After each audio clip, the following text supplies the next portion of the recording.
Hey y'all, what's going on? This is Jesse Boats from the 19th hole. It is Wednesday, and we have a tournament announcement for you all today. The next upcoming tournament we have to play is the Celtic Cup tournament. This has been kind of the hype that's been building up in Playdemic. They released the Valkyrie ball here this week, which is going to be available for a few more days before it goes off the shop. But this is going to be the next tournament we have going on starting on Monday, September 2nd, which will be next Monday. And it's going to feature a brand new course called the Drummore Links course. And it's going to be a completely brand new 9-hole course that we are going to have access to playing in this tournament. So we'll talk about the course here in just a moment, but first let's go through our normal spiel here about the tournament. We have 4 divisions, as you can see. So if this is like your first tournament to ever play in Golf Clash, this will definitely be helpful for you. You have 4 divisions: Rookie, Pro, Expert, Masters. Depending on what weekly league you are in, that will depend on what of these divisions you have access to. So if you're in Pro League, you can access the Pro and the Rookie. If you're in the Expert and below, so forth and so on. Masters level being the highest level that you can compete in inside the game. What you see below are the prizes for each division level, and what you see on screen is the prize you receive for getting first place on the weekend round. The prizes will scale down from there definitely as well, which you can have access to seeing what the prize will be for first through 100th place in the tournament. You can access that through in your game. So next thing we're going to talk about is the rules. Each division has their own separate set of rules. Rookies play from the front tee, which is the first tee. Pro Expert play from the second tee, and Masters play from the third tee. That's always the same, has never changed. Wind speeds increase depending on which division you play in. Of course, the higher level the division, the higher level the wind speeds get for your shots and gameplay. Needle speed increase also does increase throughout the divisions of play. And then in Expert and Masters level, you have this feature called the Hidden Spin, which basically takes away your ability to see your opponent's spin or ball guide. So normally when you bring up their spin, you can see how much top spin or side spin they're using. You will not be able to see that during tournament play, and you also will not be able to see the direction of their ball guide to kind of judge the slopes and stuff like that. In Rookie and in Pro, you will still have access to seeing this information, so definitely keep that in mind. When playing these different divisions, you can earn actual chests when you win an individual hole in qualifying, opening, or weekend rounds. So definitely keep that in mind. Each time you win a hole, you win a chest, just like you would playing on Tour. Rookies, you get Tour 6 or Tour 3. Pro, you get Tour 6, 9, Tour Expert, Tour 9, and then Masters, Tour 12 chests. The chests here you win in the tournament are a little bit better than the ones you win on Tour, and by that I mean you get a few extra club cards in each of the chests. So, you know, a little bit better. And a good extra reward on top of what you can win for the tournament. So here we go. We got the Drummore Links course here, holes 1 through 9. These are completely brand new holes. And as you see on the bottom, I have a little bit of a snippet there that tells you about which tours these holes will be accessible in starting on Thursday, which will be tomorrow. These holes will be accessible in these different tours. If you're playing in the Rookie, Tour 5 is where you can find these holes. If you're playing in the Pro or Expert, Tour 10. And if you're playing in the Masters, Tour 12. I do realize that if you're playing Pro, it may be difficult for you to see these holes in the Tour 10, but definitely they are available, and hopefully you all will get a chance to either play these holes or maybe see some other individuals playing these holes on the in the streams and stuff like that. Also, definitely check out the community pages, because people will post these holes in the community pages and kind of their successes and ways that they feel is appropriate to play each hole. So definitely be on top of that if you aren't able to actually go to these higher level tours and play them yourself. That would be my suggestion to you. So we're actually going to look at these holes 1 through 9. We don't have any kind of information on elevations, or even like the slopes of the greens or anything like that. All we can go on is based on the visuals that we see here on this picture. I cut out each hole 1 through 9 and we're just going to go talk about them and maybe kind of try to formulate some sort of a game plan as to what we want to do when we do have access to playing these holes starting tomorrow. So that's what we're going to do next here for the next few minutes. I'm going to shut the camera off, and then we're going to just kind of look at these holes here and I don't know, brainstorm a little bit. So we got hole number 1 here is first, and this is par 4. You know, some of these tee boxes you are going to notice are a little bit different, the way they are stacked and stuff like that. To this hole, you know, looks like you have the ability to go to the left or to the right. If you're going to go to the right, you know, keep in mind we don't know distances. So, you know, for all I know, we may be able to actually fly over this bunker, but then again, we may not, and we may have to play more of a skip shot over this bunker. You know, it's really tough to tell. You know, it could be more along the lines of a shot that lands here and tries to roll up to this zone right here. This is a par 4, so I would guess this would be more of the line for that shot. And then if you want to play to the left, it's going to be a skip shot over this rough and then up that fairway. So that's going to kind of be what I'm going to guess is we will be able to fly over that rough in the middle of the fairway. But then again, these holes may come out tomorrow, and I may be totally wrong. From there, it looks like we have skip shots, you know, across to the green and towards the hole. This is par 4, so I would assume that they would give us a chance at the eagle. So you may also be able to take that shot over that water to that green. I don't suspect there to be any like big time elevation changes on this course, and you know, it just doesn't look like that type of a course. But when we get the flyover and get access to playing the holes, all that may change as well. Just have to wait and see. Alright, we got hole number 2 is next. It's a par 3, and the tee boxes are still pretty aligned here. There are some other ones that are pretty gnarly for sure. From the rookie, you know, it's looking like some sort of a bounce shot here, you know, and towards the hole. It wouldn't be surprised if, you know, this whole area of the fairway and green has got some sort of a crazy slope to it to make your ball bounce up high or something like that. You know, it just seems like too simple of a shot just to go straight at it with no difficulty.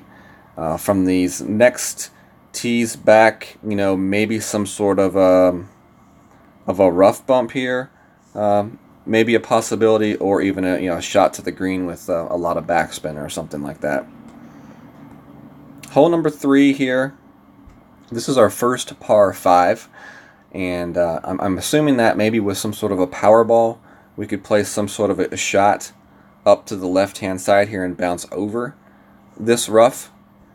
Or we could play some sort of a curl shot here where we curl it up this fairway. It looks like a pretty tight fairway there, but if you get to the end of this fairway, looks like you have maybe of a straighter shot, you know, possibly towards the green from there.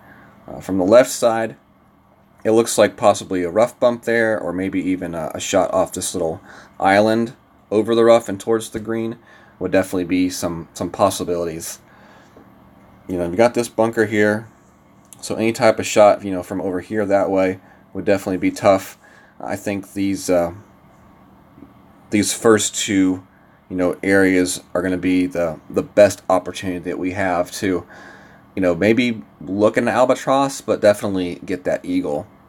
This may be one of those holes where very few albatrosses happen, but, you know, an occasional one drops here and there. Definitely want to get the eagle though on this hole, I would assume. Which is basically the case for any par 5 that you encounter during your tournament for sure. Hole number 4 here, par 3. This is the first thing, you know, you're going to notice is these really crazy and offset tee boxes. It would not surprise me if they do have some separate elevations to them. And as you kind of see, they offset each tee box with kind of like their own landing areas, which is basically what they're almost like, you know, trying to coax you into playing for these shots. So it's really difficult without knowing the elevation here. You got this bunker that basically guards that backside fairway and green, and then you got this big bunker right here, which could definitely play some havoc. and it'll be real interesting to see what the slope of this green is going to look like when we do get to play this hole. So definitely really cool and interesting hole design right here for this one. All right, hole number 5, par 4. Looks like, again, we have the offset tee boxes, so you may be playing them differently from each division. To me, for the rookie, it looks like a shot maybe up this left-hand side. You can maybe go with a big topper or something like that to get yourself maximum distance. And then from the pro, you definitely you have that option as well, but then you have some sort of a curl shot here where you can maybe land it here and then push it up this right fairway. And then the expert, the Masters looks like it has that same look as well. So pro and expert definitely look like they have some options as well. If you could get your shot up into this zone right here on this par 4, it'll leave you a nice second shot. Once again, possible rough bump right there, or a shot maybe off this fringe towards the hole would definitely be a possibility as well. All things that can be looked at and kind of figured out once we get to play these holes. So if you're playing from a shot over here, it's looking like this looks like a pretty tough shot right there. You need to have some severe side spin on that shot, and that definitely looks like a tough way to play that hole. So I'm thinking even the rookies may want to play the shot more towards the right-hand side as well. And playing from the rookie tee, you wouldn't have to quite worry as much about any kind of a crazy curl, just a top spin and some right spin, to move that shot to that same exact spot that we were referring to for the pro and the expert. All right, hole 6 here, par 5. This is a very interesting looking hole. We got the tees are stacked on top of each other. It looks like you can play a shot up here to the left, to a very narrowing point right here, which definitely scares me. I don't like that about that. Or maybe to the right-hand side with some sort of a left spin, top spin curl shot where you bounce over to that zone right there. Once again, we don't know what the distances are on these holes. So, it could be a possibility where you can fly your shot over to that circular fairway area, and then maybe, even get a little bit farther up the fairway. Although I would seriously doubt that they would let us get that far up the fairway on a par 5, because that would just make the albatross pretty easy. So from here, it looks like they're giving you a shot once again to another narrowing fairway, so accuracy becomes key, and that would be some sort of a bounce over shot, or from here a second shot here with some left spin and curl to the hole as well. Definitely looks like a technical course with some an emphasis placed on accuracy and ball placement for sure. Hole 7. This is par 3. Look at this here. Rookie tee way over here. Pro and expert tee way over here. So definitely different types of shots here. To me, it looks like a skip shot, kind of like one of those other holes we've had in the past, where you skip it over the bunker, hit the fairway, and then get a nice roll out to the hole. From the rookie tee, you could possibly play maybe rough bump here, but again, maybe another type of a skip shot over the rough and bunkers towards the hole. Definitely would be a shot that's possibly in the cards. You always have that chance to go to the green if you have one of those clubs with severe backspin like the Guardian as well. But to me, it looks like a skip shot over the bunker is going to be what the doctor ordered on this hole. Hole 8 here, par 4. This is a par 4, so you assume it's not as long as it may appear in this photo, because I would assume they would try to give us a chance at eagle.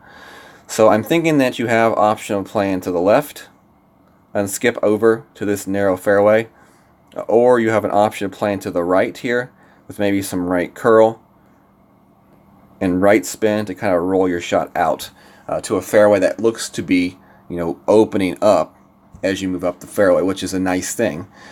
So here early on, I'm going to say to the right side with some curl is going to be the way to play this hole. And then from there, you have a second shot towards the green. Once again, you got possible rough bump chances, or you can skip the shot over as well, very possibly. From this left side, you know, rough bump here, but otherwise a skip shot with some right curl to the green. I'm definitely thinking this right play is going to be the correct play, and that left side just looks really difficult. Hole number 9 is our last and final hole, another a par 5. You know, looks like you have the chance and opportunity to go straight up the left-hand side here. Try to play this shot as far as you can. Up, maybe up there towards that bunker. I think that bunker up there would give you enough distance to have a second shot towards the hole, either skipping it off that fairway, or maybe even if you have a higher level like Big Dog or Cataclysm, maybe even skipping it off that way as well towards the hole. So I definitely see some consistencies with these holes to maybe some of the other previous holes we've had in the past, and just kind of the technique that you'll use for these holes. I can't remember those holes right off the top of my head, but just in my mind, it's like deja vu on some of these holes and the different shots that we have available to us. The other option would be here playing this thing to the right-hand side, which feels like laying up short is like not the correct way to play a hole, but sometimes laying up short is going to give you the better shot, especially if you have a power ball, maybe like a power 4 ball or something like that, or higher level clubs like the Cataclysm or the Big Dog. You may be able to make that second shot over that bunker, and then just use some topspin to take it towards the hole and towards that green for a possible albatross. But this is probably not going to be a high level albatross hole. I'm thinking that second shot's going to require a long wood, and not like the sniper. That's going to give you that nice ball guide that you need. But if you have higher level Cataclysm, that gives you a pretty nice ball guide as well. So this may be a hole that favors those that have a higher level Cataclysm. Definitely something to think about. And as I said before, all speculation. We're going off of purely what we see in these photos. No information as far as elevation or the angles and slopes of these fairways and greens. So what we see tomorrow in the flyover and in the game may completely be totally different than what we see here via these pictures. But this definitely an early look, and maybe some footsteps in the right direction. So that's all I wanted to do here with this. All right, y'all, definitely check me out on Facebook. My community page, Golf Clash the 19th Hole. Would love to see you there if you have never visited or become a member there before. Also, check out my friend Gio Viviani on his channel, Golf Clash Italy. They have multiple streamers that stream from this channel. They provide content for all divisions. They also provide content for tour play. And also check out Gio's spin-off of The Road to Glory, which is his personal kind of series that he's doing currently. So definitely check him out. If you want to also find him on Facebook, you can find him via the name Gio Viviani. Send him a friend request, and you can get access to all his videos through his Facebook channel as well. All right, y'all, take care. Thank you very much. Have a good day. God bless.